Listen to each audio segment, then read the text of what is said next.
కొంచెం సైడ్ కూడా అడుకోండి అడుకోండి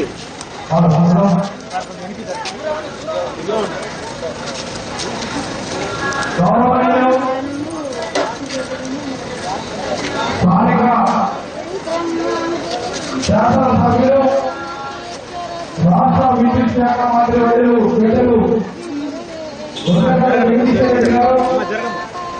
మన గ్రామానికి విచ్చేసినటువంటి నేత బరువు బలహీన వర్గాల నాయకుడు ఈ ఇమాంపేట గ్రామాన్ని అన్ని రంగాల్లో అభివృద్ధి చేయాలనే ఆలోచనతో ఒక సంకల్పంతో మన గ్రామానికి విచ్చేసిన గౌరవనీయులు పెద్దలు స్థానిక శాసనసభ్యులు తెలంగాణ ఉద్యమ నేత రాష్ట్ర ప్రభుత్వం మన స్థానిక శాసనసభ్యులు మన మంత్రివర్యులు జగదీష్ రెడ్డి గారి నాయకత్వంలో ఈ యొక్క నియోజకవర్గంలో 2014లో కాంగ్రెస్ గారి తెలుగుదేశం పార్టీని పరిపాలించడం జరిగింది.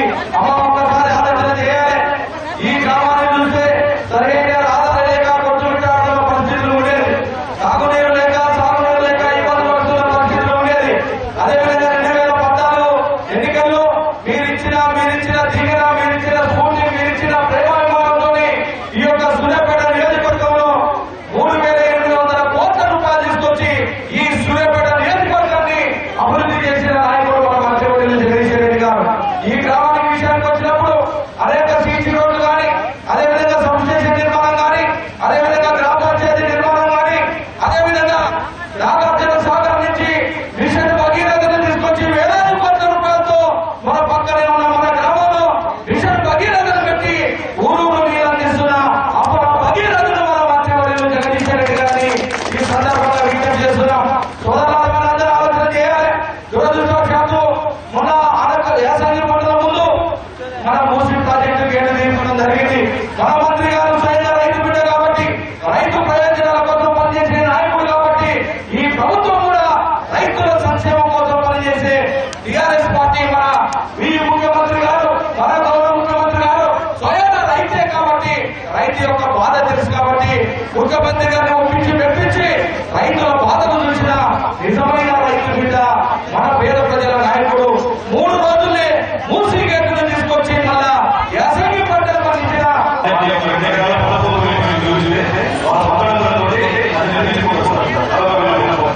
మూడోది వచ్చేసి మా దగ్గర సౌరులు ఉన్నాయి సార్. ఆ సౌరులు అనేది వర్షం వచ్చినప్పుడు వరద వారి ఇది కలిసిపోతుంటది. ఆ సౌరులు కూడా పెట్టి వర్షకాలం నిర్మాణం చేపట్టాల్సిందిగా మా మంత్రి గారిని కోరుకుంటున్నాను. మీ ద్వారా నేను మంత్రి గారిని కోరుకుంటున్నాను. తర్వాతకి నేను మన మంత్రి గారి హృదయం ఎలాంటిదంటే అడగగానే ఇచ్చే దేవుడు అన్నట్టు ఆ దేవుడు కనికరించి 3 వరాలు మా యాదవ సోదరులకి, తర్వాత వచ్చేసి ముద్రాజ సోదరులకి, తర్వాత వచ్చి మా ఊరికి సంబంధించిన సౌరను ఓడిపేస్తే అక్కడ క్రీడా ప్రాంగణం మా ఊళ్ళో ఉన్న యువకులంతా ఒక ఆడస్థలం కావాలని కోరుకుంటారు సార్. ఆ ఆడస్థలం కూడా అక్కడ అవుతుంది. ఇవన్నీ ఏర్పాటు చేయాలని కోరుకుంటున్నాం సార్. ఈ రోజు పార్టీ మారడానికి కారణం మన గ్రామం అభివృద్ధి కావాలి. ఇప్పుడు ఈ అదే పార్టీలో అభివృద్ధి కాదు కాబట్టి మంత్రి గారి మన నియోజకవర్గంలో అభివృద్ధి చూసి నేను సారు ఆశయాలను అడుగుజాడలు నడుస్తాయి. ఈ రోజు మనం టీఆర్ఎస్ పార్టీలో చేయడం జరుగుతుంది. సార్ మా ఎంపీ గారు చెప్పినట్టు మా ఊళ్ళో ఈ అభివృద్ధి పనులు చేయాలని నేను కూడా కోరుకుంటూ సెలవు తీసుకున్నాను.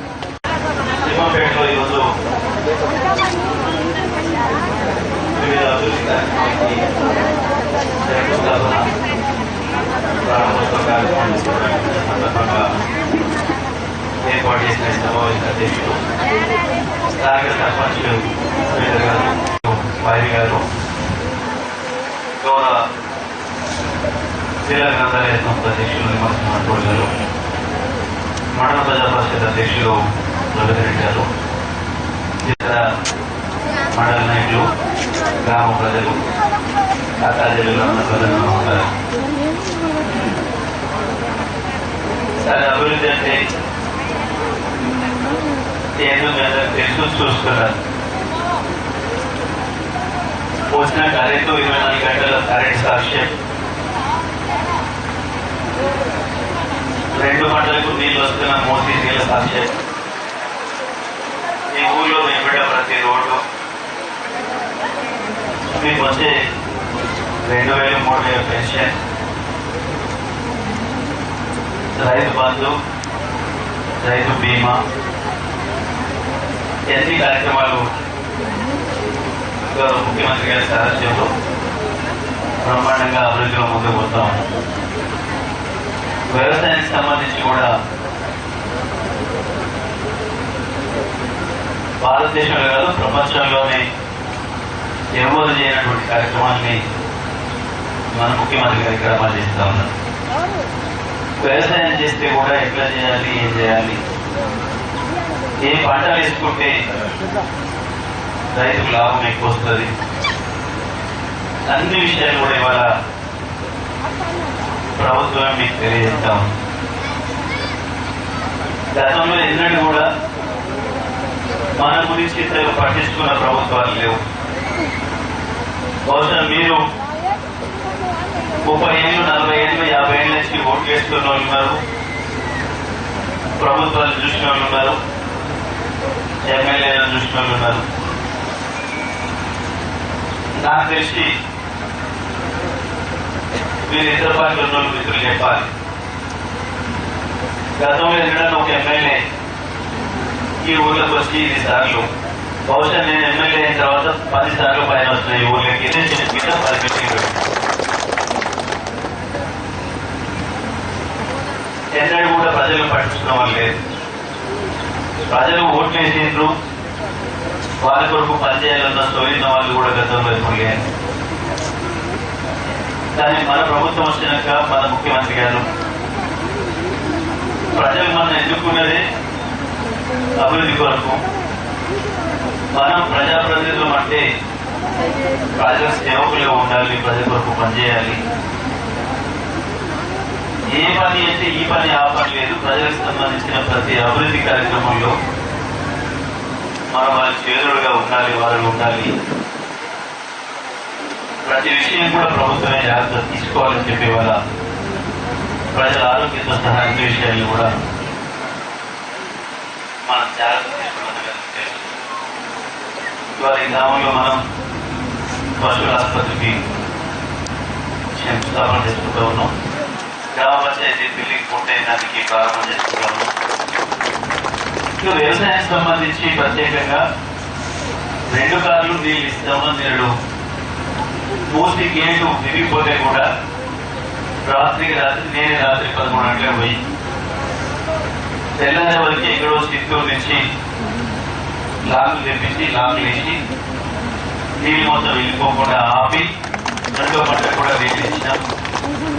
ఇప్పుడు మళ్ళీ ఆ గేట్ కొత్త గేట్ వేయించిన ఇంకొక వారం రోజుల్లో గేట్ అమర్చుతా ఉన్నాం. కొత్త గేటు సుక్క నీళ్ళు కూడా పోకుండా మళ్ళీ మూసీలో వచ్చినట్టు కాపాడుకోవడానికి.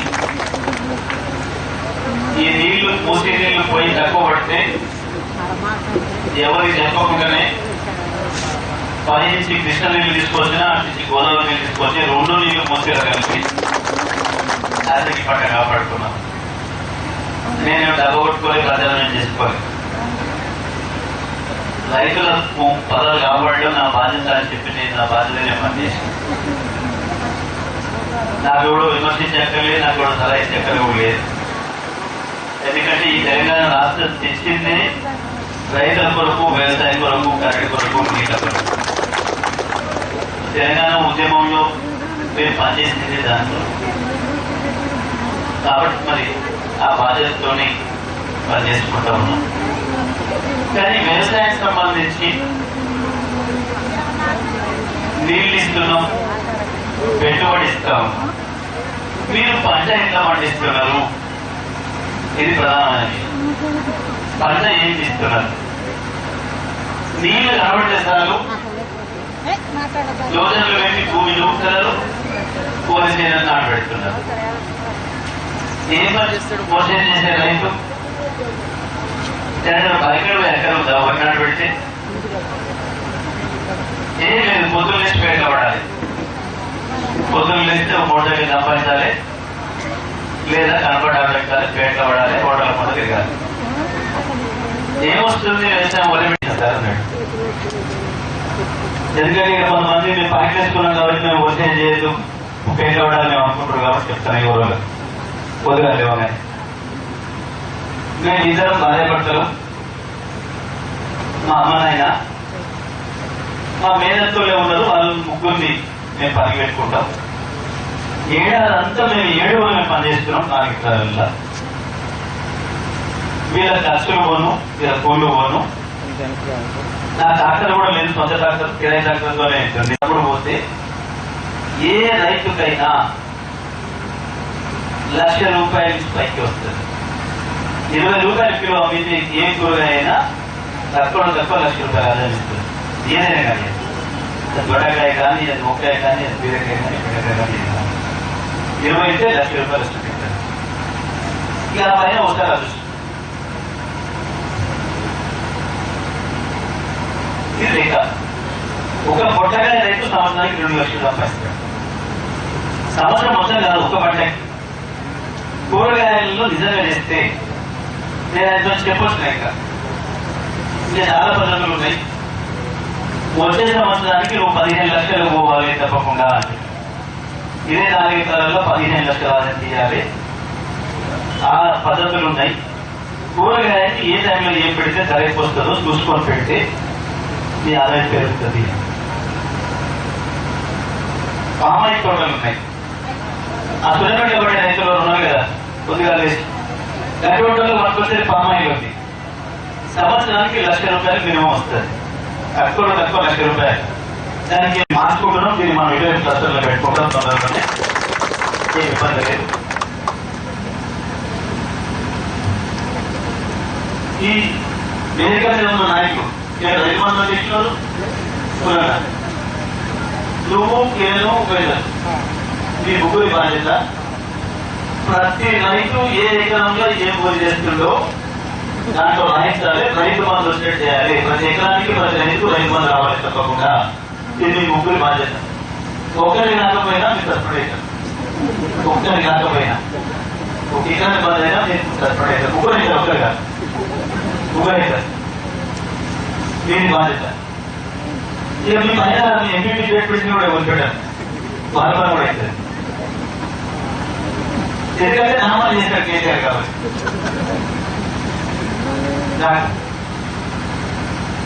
కాబట్టి మన అందరూ కూడా ప్రతి ఒక్కరూ మీ పంట పొలాలని నమోదు చేసుకోండి. ఏ పంట పండిస్తారనుకుంటున్నారో అక్కడ రాయించండి. రైతు మందు తీసుకోండి. అది మంచిగా ఇంకేదో అడిగిన జరగట్లేదు.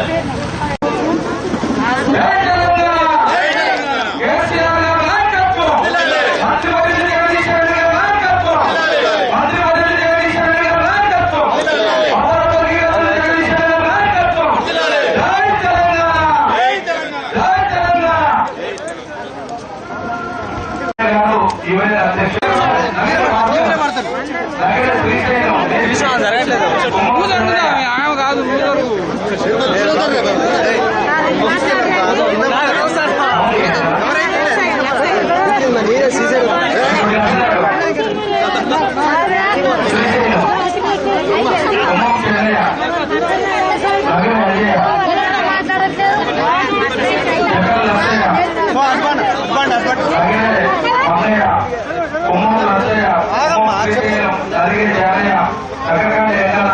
జంపల శ్రీలు, జంపల ప్రవీణు, నగరకండి సైదులు, సందుల ఉపేంద్రరెడ్డి, పోయిన ప్రవీణ్, విఠల నాగరాజు, వైఎస్ సైదులు, పాముల సైదులు, కొండ శ్రీను, బుక్కి రమేష్, ధనవ శ్రీను,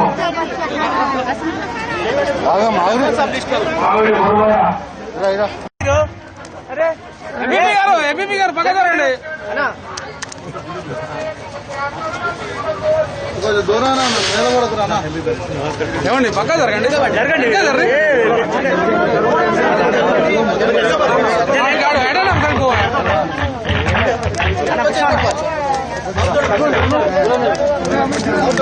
బాబు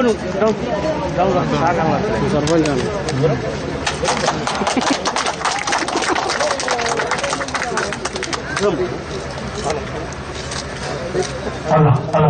ఇప్పుడు మన ప్రియతమ నాయకులు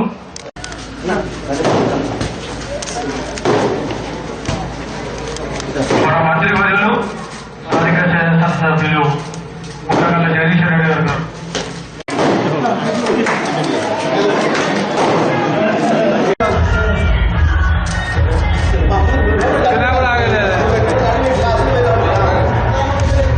పెద్దలు జగదీశ్వర గారి నాయకత్వంలో రోజు రోజుకు అభివృద్ధి పనుల ముందు పోతున్న ధన్యవాదాలు తెలియజేస్తూ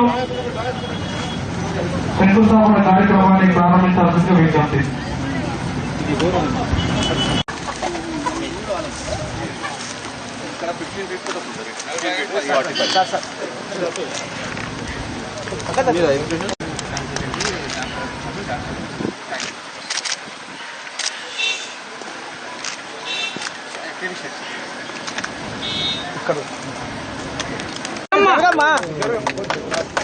సారు ఒక్కరు కొద్దిగా వెనక జరుగుతుంది మీరు కొద్దిగా వెనక జరగండి కొద్దిగా వెనక జరగాలి ఇంకా రైట్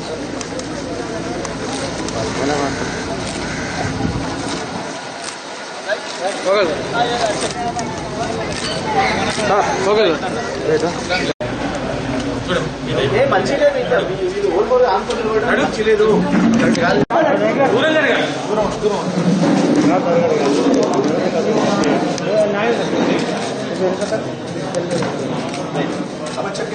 ధనావత్ వచ్చాలి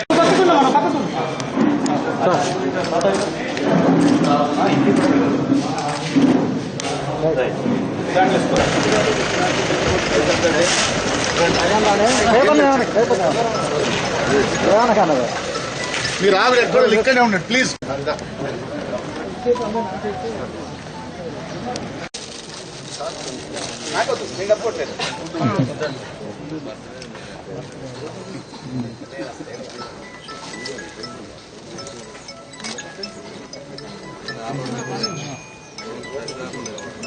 ప్రార్థత ప్రియమేధ పుత్రకావతపురున్న కృష్ణోర్చత ప్రార్థత यो वैतां ब्रह्मणो वेदामृतेनावृतां पुरीं तस्मै ब्रह्म च ब्रह्मादायुर्कीर्तिं प्रजां ददुः भागधेयेनैवैनं प्रणयति ब्राह्मणार्षयजुद्धरेत् ब्राह्मणो वै सर्वा देवताः सर्वाभिरेवैनं देवताभिरुद्धरति यावतीर्वै देवतास्ताः सर्वा वेदविधि ब्राह्मणे वसन्ति तस्मात् ब्राह्मणेभ्यो वेदविद्योदिवेदिवे नमस्कुरु शतमानं भवति शतायुः पुरुषश्चतेन्द्रियः आयुष्येवेन्द्रिये प्रतिष्ठति धनं धान्यं वशं बहुपुत्रलाभं शतसंवत्सरं दीर्घमायुः शुभम्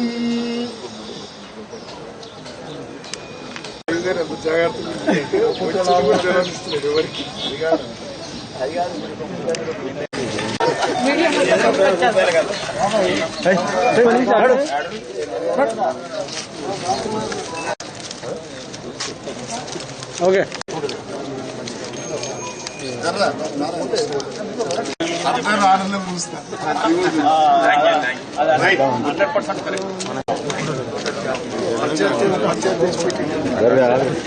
ఆగండి జరగండి జరగండి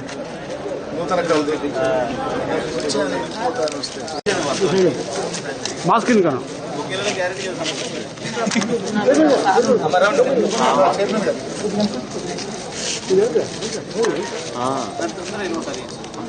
మీరే ఆడ లీడ్ చేశారు.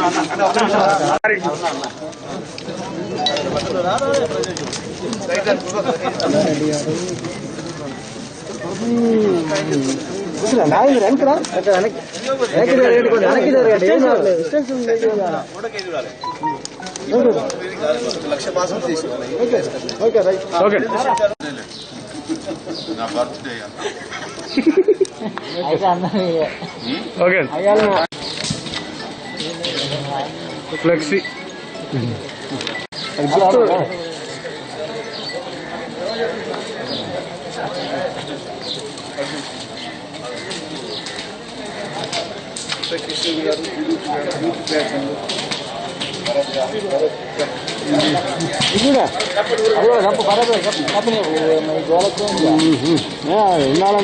మామూలు పెట్టలేదని అవి పెట్టారు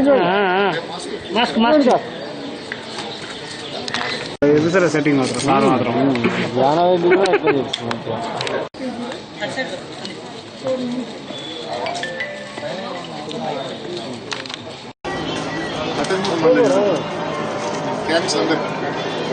ఓకే సార్ థ్యాంక్ యూ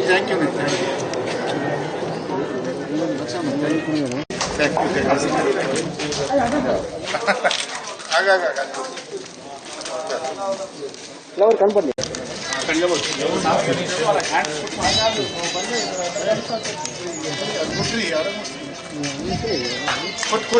బాబు వాడి బొమ్మ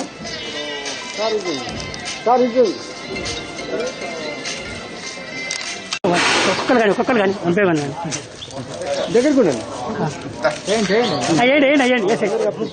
ముగ్గురు కదా చిన్న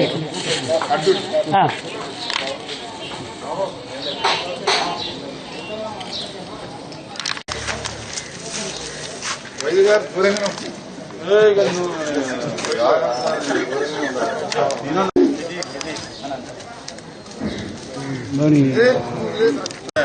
సెల్ ఫోన్ నాక కూడా అట్లా పట్టుకో నా బర్త్డే ఓకే మంచి ఎమ్మెల్యేలను ఎన్నుకున్నందుకు ఈ రోజు ఫలితాన్ని సంపాదిస్తున్నారు.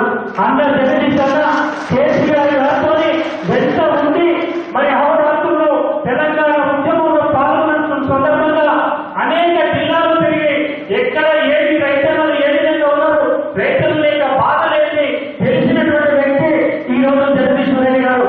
నిజంగా కూడా వారికి వ్యవసాయం మీద పట్టు ఉంది. ఏ విధంగా అయితే మన కేసీఆర్ గారికి స్వయాన రైతు, మన జిల్లా మంత్రివర్గం కూడా నిజంగా కూడా స్వయాన రైతు.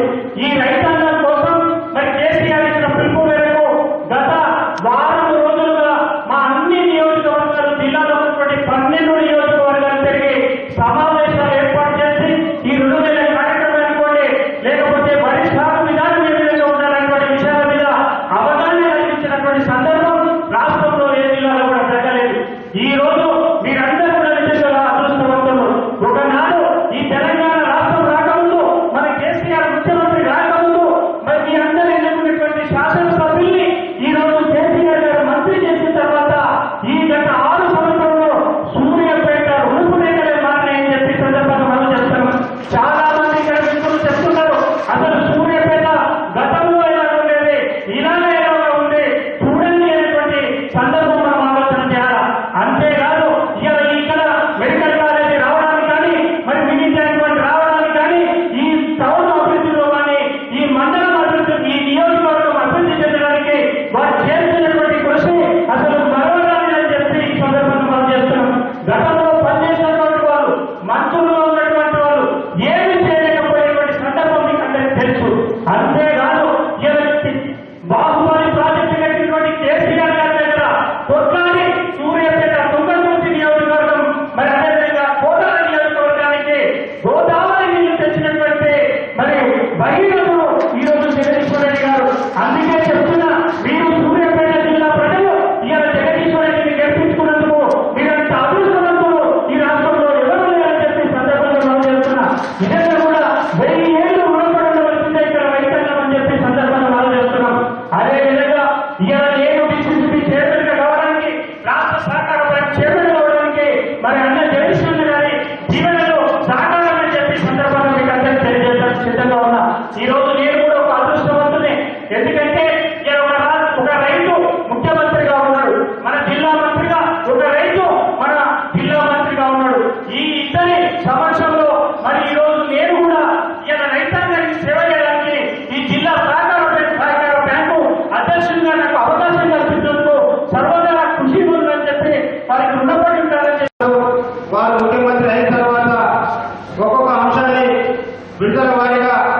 ఒక రైతులే కాకుండా అన్ని వర్గాల ప్రజలు కూడా మరి ఎవరికి ఏ రకమైనటువంటి సహకారాన్ని అందిస్తే ఈ తెలంగాణ ప్రాంతంలో ఈ తెలంగాణ రాష్ట్రం వస్తే మరి ఆనాడు ఉద్యమ నాయకులుగా ఉండి తెలంగాణ రాష్ట్రం ఏర్పాటైతే మన బతుకులు మారుతాయి, మరి ప్రాంతం సస్యశ్యామలమైందని ఆనాడు చెప్పినటువంటి ప్రతి మాటని ఈనాడు రుజువు చేస్తూ మరి అన్ని వర్గాల ప్రజల్లో ఆనందాన్ని చూస్తున్నటువంటి ముఖ్యమంత్రి గారు మన ముఖ్యమంత్రి గారు అనేటువంటి విషయాన్ని ఈనాడు మనం అందరం కూడా సగర్వంగా చెప్పుకునేటటువంటి స్థితిలో ఉన్నామంటే నిజంగా వారి పుణ్యమైనటువంటి విషయాన్ని కూడా ఈ సందర్భంగా గుర్తు చేస్తా ఉన్నాం. అంతేకాదు మరి అక్కడ ఇచ్చేవాళ్ళు ఉన్నప్పటికీ మరి ఇక్కడ మరి ఈనాడు మన ముందున్నటువంటి మన ప్రియతమ నాయకులు మరి ఈ ప్రాంతంలో ఉండబడినటువంటి శాసనసభ్యులుగా ఎన్నికైనటువంటి గౌరవనీయులు పెద్దలు జగదీష్ రెడ్డి గారు మరి ముఖ్యమంత్రి గారితో ఉన్నటువంటి సన్నిహితంతో మరి ఈ యొక్క తెలంగాణ రాష్ట్ర ప్రభుత్వం ఏర్పాటైన తర్వాత మరి ఆ యొక్క క్యాబినెట్ క్రియాశీలకమైనటువంటి పాత్రలో ఉండి మరి ఈనాడు రాష్ట్రంలోనే ఒక నెంబర్ 1 మంత్రిగా గుర్తింపు తెచ్చుకోవడం కూడా నిజంగా ఈ సిరియాపేట ప్రాంత ప్రజల యొక్క అదృష్టంగా భావించాల్సినటువంటి అవసరం ఉన్న విషయాన్ని కూడా ఈ సందర్భంగా గుర్తు చేస్తా ఉన్నాం. ముఖ్యంగా సరే రాష్ట్రం ప్రాంతం ఒక భాగం అయితే ఇక్కడ ఉండబడినటువంటి రైతు సోదరులుగా ఇక్కడ ఉండబడినటువంటి ప్రజలుగా మనందరం కూడా మరి ఈనాడు గుర్తు చేసుకోవాల్సిన అంశాలు మరి రైతు గతంలో పంట పండించే టైంలో కరెంటు లేక ఒక రకమైనటువంటి ఇబ్బంది, కరెంటు ఉంటే అప్పు పుట్టగా రెండో ఇబ్బంది, మరి అప్పు పుట్టిన లాస్ట్ మార్కెట్ తీసుకొస్తే ధాన్యాన్ని కొనేటటువంటి నాదులు లేక మరో ఇబ్బంది, వీటన్నింటిని తాళలేక చివరికి రైతు అధోగతి పాలైనటువంటి పరిస్థితులు మన అందరం కూడా చూసినటువంటి విషయాన్ని కూడా గుర్తు చేస్తా ఉన్నాం. మరి కానీ ఈనాడు ఆ యొక్క రైతుల్ని రాజు చేయాలనేటటువంటి ఆలోచనతో ఈనాడు ముఖ్యంగా గతంలో పిఎస్ఏఎస్లకు ఎక్కడ కూడా గుర్తింపు లేనటువంటి పరిస్థితి, సొసైటీ అంటే ఎక్కడో మానవంగా ఉండి వాళ్ళకు ఉన్నటువంటి కొద్ది గొప్ప వచ్చేటటువంటి ఆరకాల నిధులతో ఆ యొక్క ఆఫీసులు కూడా సొసైటీలు కూడా ఎక్కడ ఉన్నాయో కూడా తెలియనటువంటి పరిస్థితిలో ఉన్నటువంటి మనల్ని మరి ఈనాడు ముఖ్యమంత్రి గారు మరి ఇంత కఠినమైనటువంటి స్థితిలో ఉన్నప్పటికీ కూడా మరి ఆ యొక్క సొసైటీల ద్వారా మీకు తెలుసు కేసీఆర్ గారు మరి ఎప్పుడు కూడా రైతుల గురించి ఆలోచిస్తుంటారు. అదేవిధంగా టెలివిజన్ కూడా మొత్తం కూడా వాటి ప్రయాణం అయింది కాబట్టి అదే ఆలోచన మీద ముందుకు పోతున్నారు. ఈ రోజు నిజంగా కూడా మా డిసిసిబి అధ్యక్షులందరినీ కూడా గౌరవ ముఖ్యమంత్రి వర్యులు మరి స్వయాన రైతు పక్షపాతి 24 గంటలు రైతు కోసం ఆలోచించే వ్యక్తి కాబట్టి మమ్మల్ని అందరూ కూడా డిసిసిబి చైర్మన్లకు ఆదేశాలు ఇచ్చాడు. ఈ రోజు ఈ రోజు మరి కరోనా మహమ్మారి ఉన్నందువల్ల గత 3 నెలలుగా లాక్డౌన్ ఉంది. మన రైతాంగం తెలంగాణ రైతాంగం అంతా కూడా ఇబ్బందుల్లో ఉన్నటువంటి పరిస్థితి, ఆ పరిస్థితిని అధిగమించాలా మరి దానికోసం రైతాంగం అంతా దిక్కుతోలని పరిస్థితిలో ఉంది. అదేవిధంగా వాళ్లకు డబ్బులు పెట్టి వర్షాకాలం పంట వేసుకోవడానికి పెట్టుబడులు లేక కొంత ఇబ్బందుల్లో ఉన్నారు. మీరు ఏం చేసినా నేను ఇంటికి డబ్బులే తెచ్చడానికి సిద్ధంగా ఉన్నా అని చెప్పి మరి రాష్ట్రంలో ఈరోజు 600 కోట్ల రూపాయలు కేటాయించి రైతాంగం ఎంత అభివృద్ధి అంత రుణం అని చెప్పి మమ్మల్ని ఆదేశించడం వల్ల ఈ రోజు చరిత్రలో లేని విధంగా ఇలా నల్లగొండ జిల్లా బ్యాంకు చరిత్రలో లేని విధంగా వేదిక మీద మనందరికీ కూడా తెలుసు. ఇదివరకు గతంలో సొసైటీ సంఘంకు మరి సహకార సంఘం ఉన్నదంటే మనం కేవలం 10 లక్షల రూపాయలు ఇచ్చేది. నేను కూడా 6 పర్యాయాలు చైర్మన్ గా ఉన్నా, ఎన్నడూ కూడా 10 లక్షల రూపాయలు మాకు రాలేదు. ఎవరన్నా ఎమ్మెల్యేలో మంత్రుల్లో పట్టుకుంటే మరొక 5 లక్షలు ఇచ్చేది. ఈ రోజు ఉన్నటువంటి పరిస్థితి గౌరవ ముఖ్యమంత్రి అక్కడ మరి ఒక రైతు ఉండడం, అదేవిధంగా మన జిల్లాలో మరి మంత్రివర్యులు ఒక రైతు ఉండడం వల్లే ఈ రోజు ఒక జిల్లాకు దాదాపు 80 కోట్ల రూపాయలు ఈ రోజు మంజూరు చేయించారు మంత్రి గారు అని చెప్పి సందర్భంగా మనం చేస్తున్నాం. ఇవ్వాలని చెప్పి ఈ రోజు మంత్రి గారి ఆదేశాలనుసారం ఈ రోజు ఇదే వేదిక నుంచి ఈ పేద రుణమైన ద్వారా ఇలా సూర్యాపేట నియోజకవర్గంలో 5,50,00,000 రూపాయలు ఇలా రుణాలు పంచుతున్నాం మంత్రి గారి చేసిందని చెప్పి సందర్భంగా మనం చేస్తున్నాం. ఈ సంఘాల ద్వారా సహకార సంఘాల ద్వారా ఒక్కొక్కరికి 50 లక్షలు మొదటి విడతగా ఇవ్వడం జరిగింది. సూర్యాపేటకు మరొక 50 లక్షలు కూడా ఇవ్వడం జరిగింది. ఇప్పుడు ఇప్పటికే 3,90,00,000 రూపాయలు మరి సహకార రుణాలు ఇప్పుడు ఈ వేదిక నుంచి అందిస్తాం. అదేవిధంగా గౌరవ ముఖ్యమంత్రి మీకు తెలుసు ఎన్నికల ముందు తీసుకునేటప్పుడేమో ఆనందంగా పరుగులు పెడతాం, బ్యాంక్ వాళ్ళు వచ్చినాకనే ఇంట్లో ఉండి లీడర్స్ చెప్తున్నాం అప్పుడప్పుడు ఇళ్ళ గతంలో బాధలు ఉంటాయి. కానీ ఎవరైతే చెప్పినా లెక్క ప్రకారం వసూళ్ళు అయితే ఈ బ్యాంకులు ముందరికి పోతాయి. గత పాలకులు ఇప్పటికే సగం సర్వనాశనం చేసి వ్యవస్థ అంతా.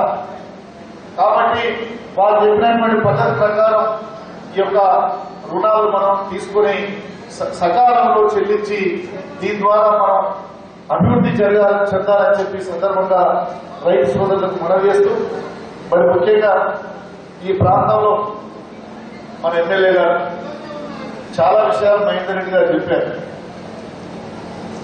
శాసనసభ్యునిగా సూర్యాపేటలో జగదీశ్వర్ రెడ్డి గారు ఎన్నికైన తర్వాత, మంత్రి అయిన తర్వాత, తిరిగి మీ ఆశీర్వాదంతో వేదిక మీద ఉన్న పెద్దల సహకారంతో రెండవసారి కూడా మంత్రి అయిన తర్వాత మరింత బాధ్యతగా అన్ని వర్గాల ప్రజలకు మేలు చేయాలనేటువంటి తపనతోటి ఒక నాయకుడిగా కాకుండా సేవకుడిగా పనిచేస్తున్నటువంటి వ్యక్తి మన జగదీశ్వర్ రెడ్డి గారు.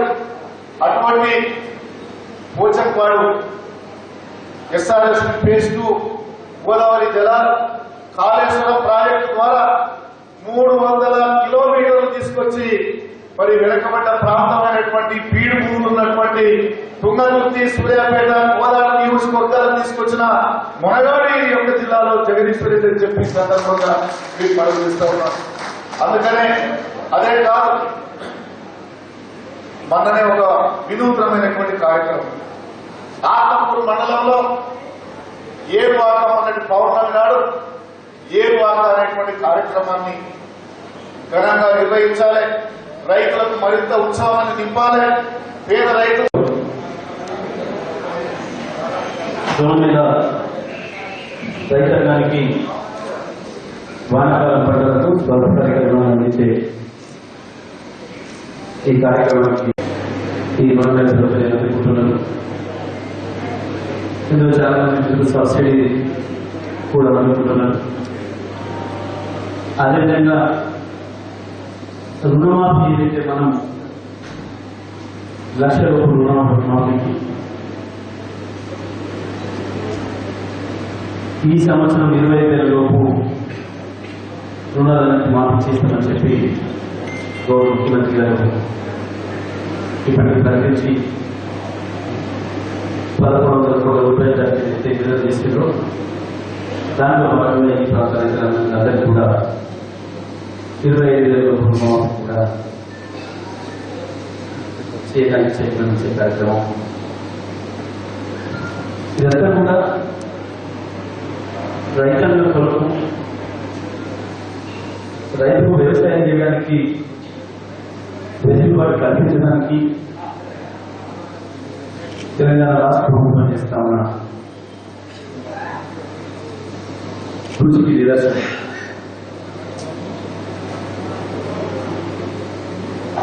తెలంగాణ రాష్ట్రం భారతదేశంలో ఎక్కడ లేని విధంగా రైతాంగం కొరకు అనేక కార్యక్రమాలు నిర్వహిస్తాం. అన్నదానికి పోవాలంటే పండించిన పంటకు మార్కెట్లో సరైన ధర అమలు అయ్యే పరిస్థితి కూడా ఉండాలి. ఈ 3 ఉంటేనే రైతు బాగుపడతారు, రైతు జీవితంలో ఆదాయం వస్తుంది అని చెప్పి ముఖ్యమంత్రి గారు మొదటి కూడా ఆలోచిస్తారు. నిజంగా నీళ్ళు ఇచ్చిన ఇవ్వాలి, దాని రాష్ట్రంలో కరెంట్ తీసుకొచ్చి తెలంగాణ వచ్చే నాటికి 4 గంటలు కూడా సక్రమంగా అందుబాటులో లేని కరెంటును ఇవాళ 24 గంటలు ఉచిత విద్యుత్తును అందించే రాష్ట్రంగా, రైతాంగానికి ఉచిత విద్యుత్ రాష్ట్రంగా తెలంగాణ రికార్డు సృష్టించింది. భారతదేశంలో ఒకటే ఒక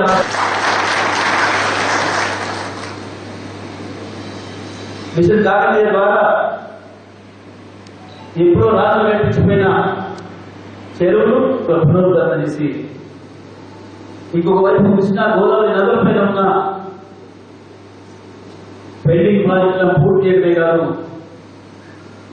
కాళేశ్వరం కొత్త ప్రాజెక్టు కూడా తీసుకొచ్చి 3 సంవత్సరాల కాలంలోనే పూర్తి చేసి దాదాపుగా 40 లక్షల ఎకరాలకి నీళ్ళు అందించే కార్యక్రమాన్ని పనిచేశాం. భూమికి కావాల్సిన మొదటి అవసరం, వ్యవసాయానికి కావాల్సిన మొదటి అవసరం నీళ్ళ సమస్యకు పరిష్కారం తీసుకొచ్చేది. రెండవది పెట్టుబడి.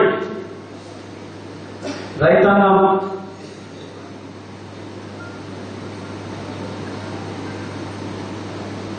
అప్పుల పాలైంది.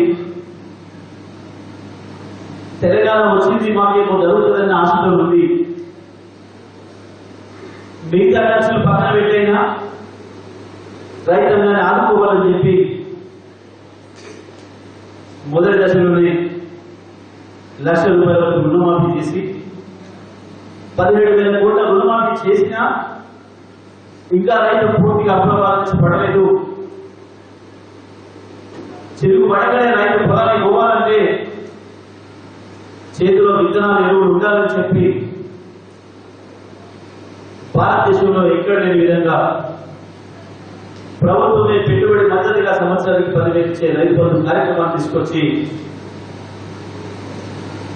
రుణాలను కూడా సకాలంలో వచ్చే విధంగా బ్యాంకులకు ఆదేశాలు ఇచ్చి పెట్టుబడి కూడా సమకూర్చే ప్రయత్నం చేసింది. ఒకవైపు నీళ్లు, ఇంకొక వైపు పెట్టుబడి, రెండు వచ్చిన తర్వాత రైతుకి ఇంకొక సమస్య. మీడియా మిత్రులందరికీ స్వాగతం. ఈరోజు సూర్యాపేట నియోజకవర్గంలో సహకార కేంద్ర బ్యాంక్ ద్వారా దాదాపుగా 5,000 కోట్ల స్వల్పకాలిక రుణాలు, అదేవిధంగా రుణమాఫీలో భాగంగా 25,000 లోపు రుణాలు మాఫీ చేసే కార్యక్రమంలో దానికి సంబంధించిన చెక్కులు, అదేవిధంగా చిన్న సన్నకారు రైతులకు వచ్చిన ఇతర సబ్సిడీ పథకాల ద్వారా అందించడం జరిగింది. రైతులకు వర్షాలు ప్రారంభమైన సీజన్ ప్రారంభమవుతుంది కాబట్టి పెట్టుబడి అందుబాటులోకి రావడానికి గౌరవ ముఖ్యమంత్రి గారి ఆదేశాల మేరకు రైతాంగానికి వెంటనే రుణ సౌకర్యం కల్పించాలని, రైతులు కాలంతో పోటీపడి విత్తనాలు, ఎరువులు సిద్ధం చేసుకోవడానికి కావాల్సిన అన్ని రకాల చర్యలు తీసుకోవాలని చెప్పి ఏదైతే ఆదేశాలు ఇచ్చిందో, ఇప్పటికే రైతాంగానికి ఎరువులన్నీ కూడా అందుబాటులోకి తీసుకొచ్చినాం. రైతాంగం ఎరువులు తీసుకుపోవడానికి కూడా అవకాశం ఇచ్చినాం. చాలా మంది రైతులు కూడా ఇప్పటికే ఎరువులు తీసుకుపోవడం జరిగింది. అదేవిధంగా ప్రాథమిక సహకార సంఘాలకు సంబంధించి వారి గోడౌన్లలో కూడా ఎరువులు అందుబాటులో పెట్టడం జరిగింది. విత్తనాలు కూడా పూర్తి స్థాయిలో తీసుకొచ్చి అందుబాటులోకి తీసుకొచ్చినాం. ఈ సంవత్సరం నియంత్రిత సాగులో భాగంగా ఏదైతే వానాకాలం పంటల ప్రణాళిక తయారు చేసుకున్నామో, సూర్యాపేట జిల్లా కావచ్చు, భువనగిరి, యాదాద్రి కావచ్చు, నల్గొండ కావచ్చు, మొత్తం ఉమ్మడి జిల్లాలో అన్ని రకాల విత్తనాలని అందుబాటులో ఉంచడం జరిగింది. ఏ కార్తెలో రైతులు ఏ విత్తనాలు పోస్తారో ఆ విత్తనాలన్నింటినీ కూడా సిద్ధంగా ఉంచినాం. రైతాంగం ఏదైతే కాలువల ద్వారా, బోర్బావుల ద్వారా విద్యుత్తును అందుబాటులో ఉంచడం ద్వారా నీటి వినియోగం చేస్తున్నారో, మరి ఆ నీళ్లను వినియోగించుకొని ఎక్కువ ఆదాయం వచ్చే పంటలు పండించుకోవాలని, తక్కువ దిగుబడి వచ్చే పంటల్ని తగ్గించుకొని వానాకాలం ఏ పంటలు వేస్తే ఎక్కువ దిగుబడి వస్తుందో వాటిని పండించుకోవాలి. తప్పకుండా విధిగా నమోదు చేయించుకోవాలి వాళ్ళ యొక్క క్లస్టర్ అధికారుల దగ్గర. ఎందుకంటే రైతు ఏ ఎకరం పొలంలో ఏ పంట పెట్టిండో, ఈ వానాకాలం ఏ పంట ఎంత వస్తుందో తెలంగాణలో ఒక అంచనాకు వస్తే మళ్ళీ యాసంగి ప్రణాళిక చేయడానికి అవకాశం వస్తుంది. కాబట్టి మార్కెట్కి అనుకూలంగా, మార్కెట్కి అవసరమైన పద్ధతుల్లో పంటలను పండిస్తూ తెలంగాణ ప్రాంతంలోనే కాకుండా దేశంలో ఇతర రాష్ట్రాల్లో ఏ పంటలకు డిమాండ్ ఉన్నదో, లేదా మన నేలల్లో ప్రపంచంలో అవసరమైన ఇంకా పంటలు పండే అవకాశం ఎక్కడెక్కడ ఉందో ఆ ప్రాంత రైతుల చేత ఆ పంటలను కూడా పండించి ప్రపంచవ్యాప్తంగా మార్కెట్ చేయడానికి, రైతు పండించిన పంట సరైన ధరకు వెంటనే అమ్ముడుకోవడానికి కావలసిన అన్ని రకాల చర్యలు తీసుకోవడానికి వీలు కలుగుతుంది. కాబట్టి ఈ రకంగా ఈ నియంత్రిత సాగు విధానాన్ని ముఖ్యమంత్రి గారు ప్రవేశపెట్టడం జరిగింది. కాబట్టి రైతాంగం అందరూ కూడా ఈ పద్ధతుల్లో సహకరించి తమ తమ పొలాల యొక్క పంటల యొక్క వివరాలని మీ క్షేత్రస్థాయి క్లస్టర్ అధికారి వర్గంలో అక్కడ నమోదు చేసుకొని తప్పకుండా ప్రతి రైతు బంధు పొందాలని, ప్రతి ఎకరానికి కూడా రైతు బంధు వచ్చేటట్లుగా చూసుకోవాలని చెప్పి విజ్ఞప్తి చేయడం జరుగుతాం. దాని విషయంలో రైతు దెబ్బతింటున్నాడు. దేశంలో ప్రపంచంలో ఏ వస్తువునైనా ఉత్పత్తి చేసే వాటిని నిర్ణయిస్తాడు. ఒక రైతు మాత్రం తను పండించిన పంట తీసుకుపోయి మార్కెట్లో పోతే